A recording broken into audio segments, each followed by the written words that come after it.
তো বন্ধুরা দেখুন, এই বড় ছাতু এনেছে আমার বাবা। এই ভালো করে এখন বেছে নেব।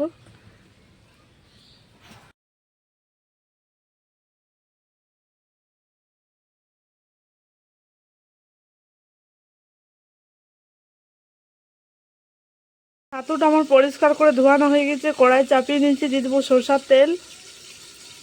গরম হয়ে গেছে, দিয়ে দেবো পেঁয়াজ কুচি, নুন দিয়ে দিচ্ছি। এবার আমি দিয়ে দিচ্ছি হলুদ গুঁড়ো, কাশ্মীরি লাল লঙ্কার গুঁড়ো দিচ্ছি একটু। এবার আমি দিয়ে দিচ্ছি আদা রসুন লঙ্কা বাটা,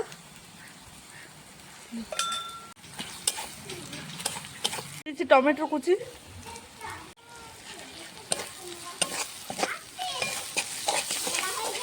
মশলা পেঁয়াজ বেশ ভাজানো হয়ে গেছে। এবার পরিষ্কার করে রাখা ছাতু দিয়ে দিচ্ছি। দেখুন পরিষ্কার করে ধুয়ে নিয়েছি আমি 2-3 বার।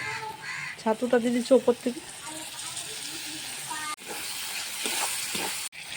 তো বন্ধুরা দেখুন, এইরকম করে ছাতুটা রান্না করতে বেশ ভালো লাগে খেতে।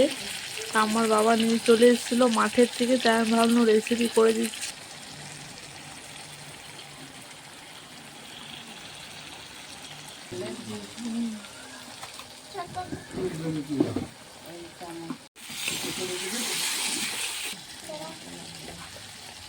আমাদের হয়ে গেছে, এবার আমি নামিয়ে নিচ্ছি।